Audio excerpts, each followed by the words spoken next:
Sennis, and welcome to Inside Santa Barbara, the news magazine that takes you inside the city's most important issues, projects, and events.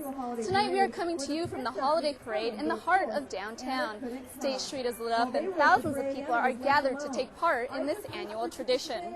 We'll tell you more about the parade in a few minutes, but first, it is that time of year again, and I'm not talking about the holidays.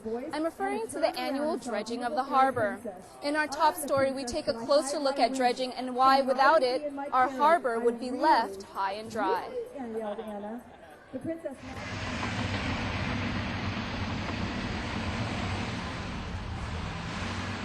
While strolling near the harbor or dining on Stearns Wharf, you may have noticed something different about the beach. It may be the sound of heavy equipment or even a funny smell in the air. What you are actually witnessing is the annual dredging of the harbor channel. Dredging is the movement of sand from our main channel in the harbor on an annual basis, and it provides us with the opportunity to keep the main channel clear and navigable. Because of where the harbor is located, dredging is a necessary process. Without a harbor, all of this activity that's behind us wouldn't be here. It would look like Goleta Beach or East Beach. There would be virtually nothing here. Dredge material is made up of sand that naturally drifts up and down the coast, as well as sediment from coastal streams and bluff erosion. All these materials are deposited onto West Beach via a pipeline that extends from the channel. The dredge is like a large vacuum. It sucks the sand up through its equipment, its main motors and pumps. It then has a dredge pipe extended and hooked up to the dredge. Comes out of the dredge, drops down below the channel, comes across onto West Beach. Then that pipeline is a series of extensions that goes all the way down to East Beach. The reason that dredge materials smell is because of the presence of decomposing organic matter, such as marine algae and terrestrial vegetation, like sticks and leaves. But the odor is noticeable only for a short time, and only in the vicinity of where the materials are discharged. Dredge materials are not harmful to the public, and they are tested every year. Throughout the dredge process, there's bacteria testing that's done of the dredge spoils, the end of the pipe, and like I say, before we do the actual dredging itself, it's tested. So yes, it's not necessarily white sand like you see on the beaches. It's typically dark and gray when it comes out, but it's certainly safe and not something that people should be afraid of. Under the River and Harbor Act, dredging of the harbor is the responsibility of the federal government. In recent years, there has been a dramatic decline in federal funding for dredging our harbor. We're dependent at this point upon the federal funding for dredging, which right now is $1.2 million.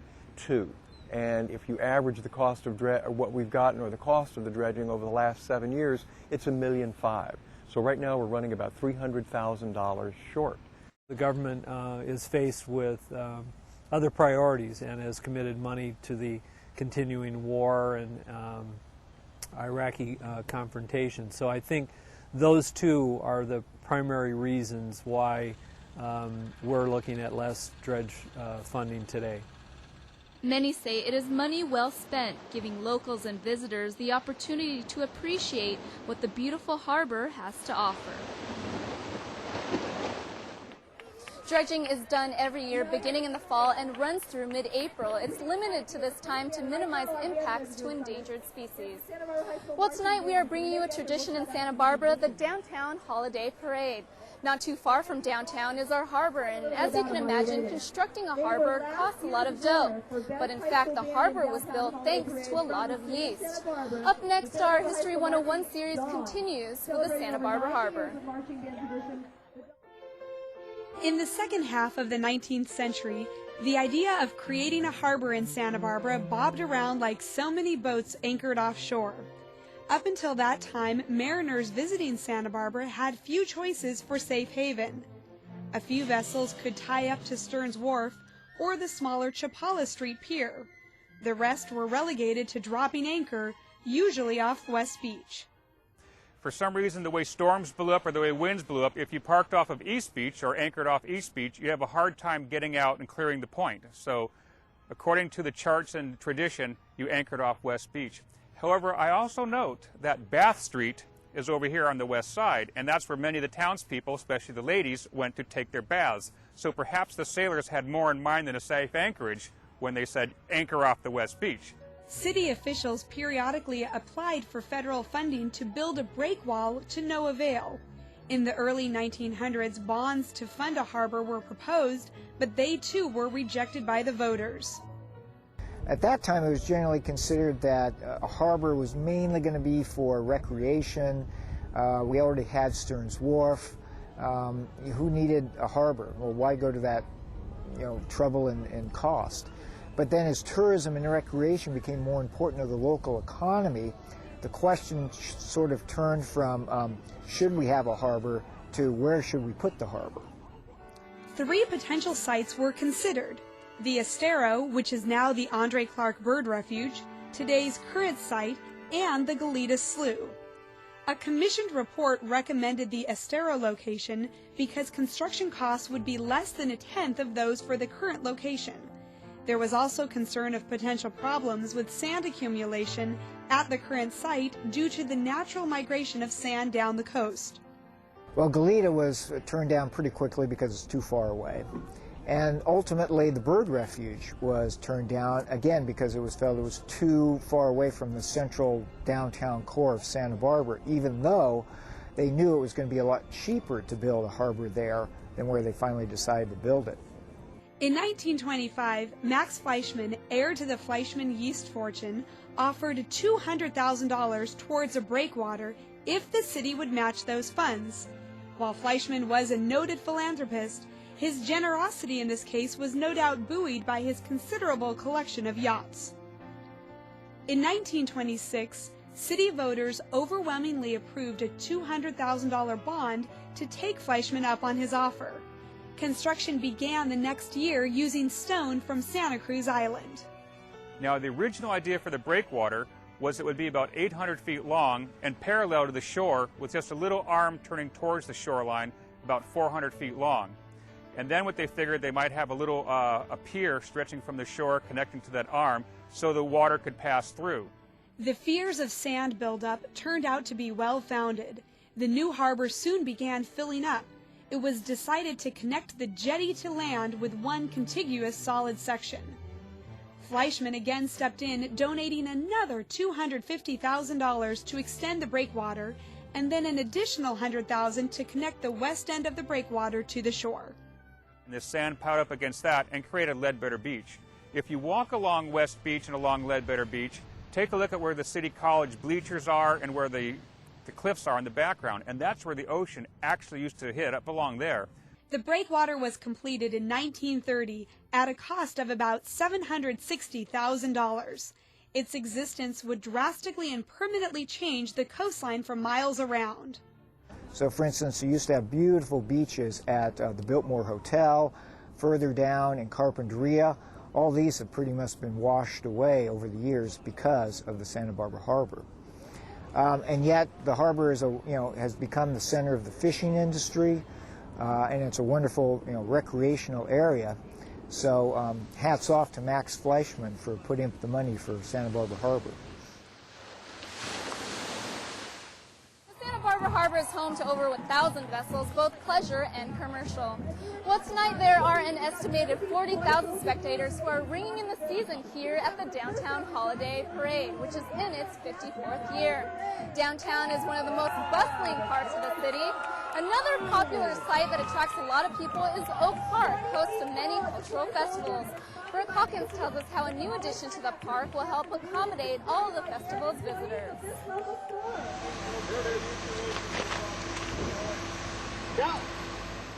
A new Oak Park Bridge has finally settled into its home, helping visitors cross Mission Creek, an accomplishment that has been 7 years in the making. The old bridge had a long process to be removed and replaced due to the fact it was a city project. It's in a city park. It goes over national waters. This is a watershed that flows to the ocean. And so there were several permanent agencies. There was also several boards and commissions we had to go through.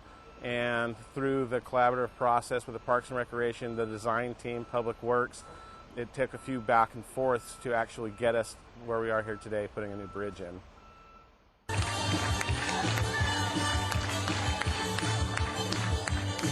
The French Festival welcomes about 20,000 people each July to Oak Park, which is a popular location for many other summer festivals.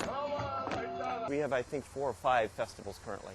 Steve Hogerman and the other festival directors have been requesting the new bridge for years because the old bridge had trouble keeping up with the large crowds that these summer festivals attract. We look at the number of people backed up at the bridge to sort of gauge how busy are we right now. It's sort of like a clog in a drain, but now that drain has been cleared. The old bridge weighed 65,000 pounds and was 40 feet long and 4 feet wide. The new bridge weighs in at 16,000 pounds and is 60 feet long and 8 feet wide. It also complies with the Americans with Disabilities Act, which means that it's a lot easier for people to travel across. Although the old bridge has been retired from Oak Park, it has found a new home. The old bridge is currently sitting on a large ranch, and it is spanning an arroyo. It is part of the requirements to recycle the bridge, and the general contractor found a rancher who would take it in one piece so it wouldn't have to be scrapped. For more information about our local parks, visit the city's website at santabarbaraca.gov. Well, tonight we've seen so many groups come down State Street during the holiday parade, marching bands, performance groups, community leaders, and others. Well, Santa Barbara is home to many charitable organizations that can help thousands of people put food on the table, not just during the holidays, but all year round. Christy Zwicky has our story. The holidays in Santa Barbara surround us with an abundance of seasonal favorites like peppermint hot chocolate and turkey and stuffing. But we should also think of the thousands of people in town who don't get a hot meal every day. At any moment, disaster could strike any one of us or could strike our community. And I think we always should have some awareness up front that hunger can strike a blow to us. The Santa Barbara County Food Bank has a warehouse for local agencies to purchase and distribute food to 100,000 people a year. This past Thanksgiving, the food bank collected 5,200 turkeys, and with a food drive going on right now, anyone can drop off more donations that will make their way to tables throughout the county. We're looking for the same things that you put on your shelves at home. Canned tuna, the peanut butter, the soups, the potatoes, the onions, all the staples that go to fill your refrigerator and your cupboards every day. It's a wonderful experience when people actually come to the food bank, because then they get to see firsthand, and that really makes an impression on them. And people can also have little food drives within their businesses, their churches, their schools. So there's lots of ways to get involved. On another side of town, the Unity Shop functions as a direct distributor to low-income families who come here to shop for free clothes, toys, and food. Because the rental structure is so high for housing, that there's an awful lot of people that just don't have everything that they need, and they struggle to make ends meet. We prevent welfare dependency and prevent homelessness by providing all of those basic staples, from food to clothing, household goods, basic necessities, furniture, and everything around the Unity Shop is designed to reinforce that family unit. During the month of December, they anticipate over 2,000 families, but with so many coming through, the Unity Shop struggles to keep up with the demand for food. Food donations are really down this time of year. Right over here is our cereal department, and we have exactly no cereal right now. We're out. For 15 years, the community kitchen has prepared breakfast and dinner for Casa Esperanza, Santa Barbara's homeless shelter. In addition, they offer a free lunch every day, open to anyone. In Santa Barbara, a lot of hunger has gone indoors, off the streets and into people's houses where they can't afford enough food to eat properly. So that's really an audience and a need that we have to address there. In addition to providing 145,000 meals a year, the community kitchen also offers a humanizing experience to their clients. We live in a society where people are looking away all the time from things that they don't like. People feel very isolated. Whereas if they come to the community kitchen, they know that they'll get a friendly volunteer who will actually look them in the eye and talk to them and acknowledge them as a human being. and that's really an important sort of nutrition that people need. Transition House is an emergency shelter and anti-poverty program for families with children in Santa Barbara. We have a great grassroots effort for feeding our families that are staying in the shelter. And we have different community groups. They come from faith congregations, local schools, and businesses that come in on a rotating basis. They purchase the food for dinner themselves. They prepare and serve the food themselves. And they also make a nutritious sack lunch that the families can take the next day. Well, they got us at a Casa Esperanza. And, you know, they're doing whatever they can to get me and my kids in school, my 2 younger ones in a daycare, work, so I can save money so I can get out and do stuff on my own.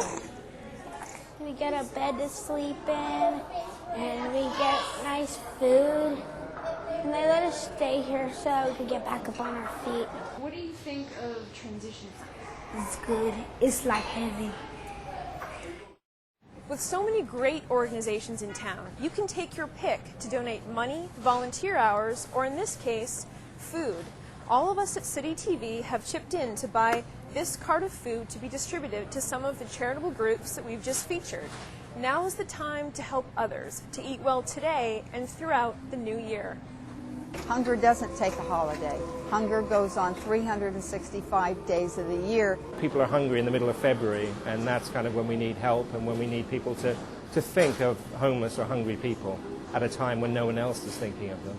The holidays are so family-oriented that all of us are reminded of people that don't have what we have. This is often a good reminder for people holiday time to get involved, and maybe they become interested enough in the work of a particular agency to find themselves calling up in March and saying, how can I lend a hand? For more information on how you can help the hungry, visit our website at citytv18.com. Actor Christopher Lloyd is this year's Grand Marshal of the Holiday Parade. Lloyd's acting credits include Taxi and the Back to the Future movies. Well, in our next story, we focus on children and teenagers, particularly the students of Santa Barbara. Now these students never have to be stumped by a tough homework assignment again. Brooke Hawkins shows us how, thanks to the public library, help is only a click away. Thanks to a $40,000 grant from the California State Library, the Santa Barbara Public Library System is now a member of Tutor.com, a tutoring service for students from the 4th grade through the first year of college. And what this grant does is it enables us to offer live homework help, remote access to our patrons in their homes.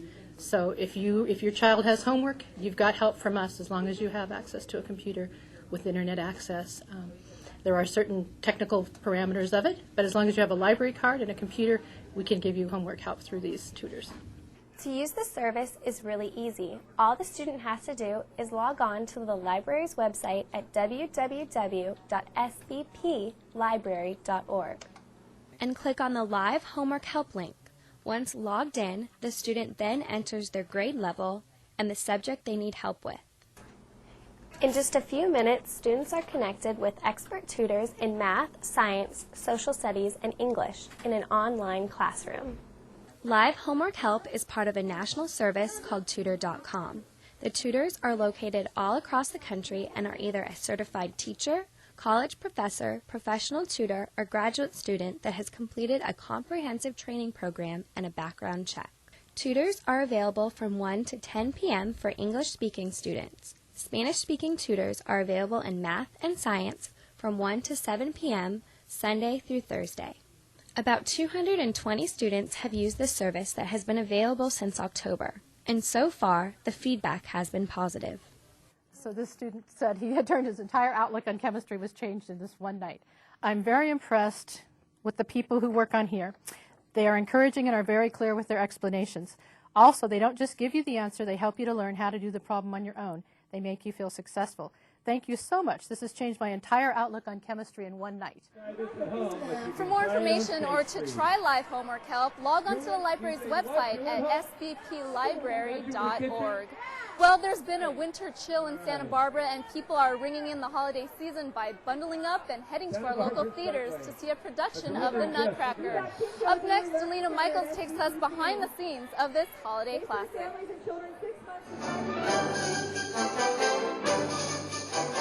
Tchaikovsky's Nutcracker is probably the most famous holiday show this season, and Santa Barbara gets its fill of it with 4 different companies putting it on within the city.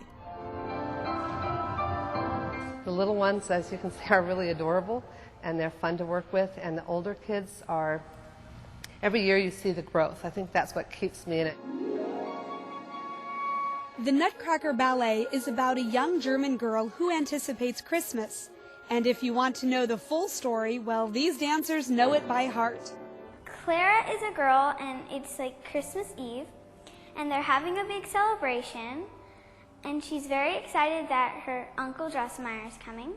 We can't tell you everything, but it's a show filled with dancing candy canes, a sugar plum fairy, and toy soldiers. But before the curtain goes up, the rehearsals go on. And with just a couple weeks before opening night, dance studios around town, like this one behind me, are gearing up for the big show.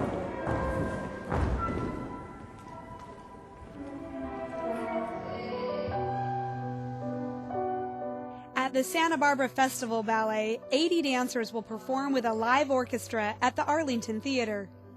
I love performing, so I mean it's just another chance for me to perform with an orchestra, which is amazing. It's an incredible experience. It's really fun, like learning all the different parts, and then like you'll watch the younger kids do the parts you've had before, and it'll bring back memories of the years you've done it. Megan is in her 5th year of the Nutcracker, and you'll see her in lots of different roles. This year I'm one of Claire's friends in the party scene. I'm a snowflake, I'm one of the Christmas angels, and in Waltz of the Flowers. For a twist on tradition, you may want to check out the State Street Ballet and their glamorous take on the Nutcracker. Our company does, it's a Hollywood Nutcracker set in LA in the 1920s. State Street Ballet is the only professional ballet company between San Diego and San Francisco, and boasts a cast of dancers from around the country and world. Everyone's so used to seeing a traditional Nutcracker, but this is spunky and very different and fun. But before you can leap and spin across the stage doing grand jetés and tendus, you have to start somewhere. This is my first time, and I've always wanted to be in the Nutcracker. Like, I was going to be in it last year, but then it didn't work out, so I'm really excited that I'm going to be in it this year. I think we have to run a good show backstage, and then it'll look good in the front. The West Coast Ballet Show, a gem of a Nutcracker, features actors and gymnasts from the community, as well as a very young ballerina. I'm going to be immersed in the Nutcracker. At just 4.5 years old, Bella Cobbs is the youngest member of the Nutcracker cast. For other dancers, hearing that music is part of a longtime tradition. I love the spirit of the Nutcracker. I love the storyline. I just love the whole feeling of the Nutcracker during Christmas. And for the teachers and parents who make it happen year after year, there is an energy that fills the air each holiday season. I don't listen to the music for a whole year, so when I hear it, it sounds, it brings back good memories from last year. And so we keep going with the tradition.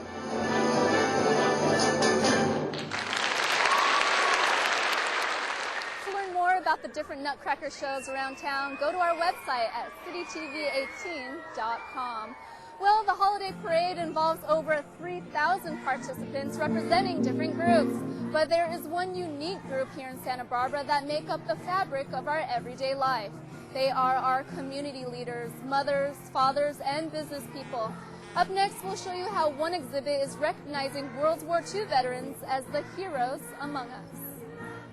It was 1939 when World War II began, the largest armed conflict in history involving more countries than any other war. Santa Barbara played a vital role during this time. After the bombing of Pearl Harbor, the Santa Barbara Airport became a Marine Corps air station, and the harbor was used by the Navy. A new exhibit in town recognizes the real faces behind the war, faces of people that you can find right here in Santa Barbara. It's called Heroes Among Us. In the exhibit, more than 30 World War II veterans are celebrated through portraits, no matter what rank or role they played during the war. Included are duplicates of their medals, such as the Purple Heart. Also included are their biographies, which state their years of military service and how many of them are still serving the Santa Barbara community today. Retired Colonel Charlie Georgi enlisted in the Army back in 1941. Georgi was a paratrooper and fought in the Aleutian Islands. He quickly climbed the Army's ranks. I retired as a colonel while I was teaching ROTC at UCSB in Goleta. Joining Georgi as one of the local heroes, Larry Crandell. Crandell was born in New Jersey and became a first lieutenant in the Army Air Corps. I enlisted at age 19 in the Army Air Corps, and I was working in a factory, and if there hadn't been for World War II, I'd still be working there at 50 cents an hour. So the war was good, terrible for people, some people, and good for me. Crandell earned a Purple Heart after he was wounded during a mission flying over the Adriatic Sea. Crandell came to Santa Barbara in 1960. He has been a community leader ever since and a favorite MC of Santa Barbara. For many World War II veterans, the trauma of war has haunted them through the years. Fortunately, this was not the case for both Georgi and Crandell. I'm very proud to have served as I did. I don't have any bad memories. I don't have any nights when I lose sleep. Many people believe that the time to recognize our local veterans is now. The statistics are that World War II vets are dying at the rate of 1,000 a day.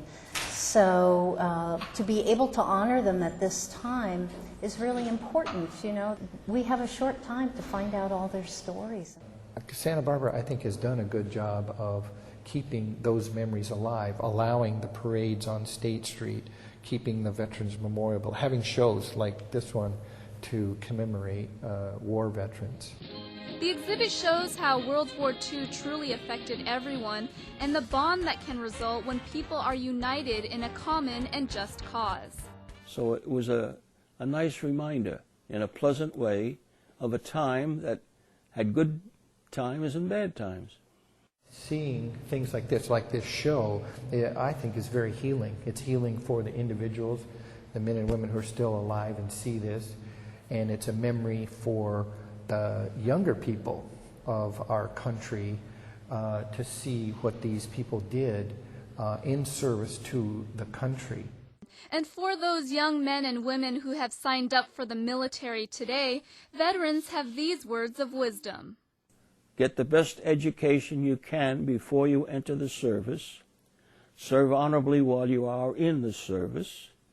And just do the best you can.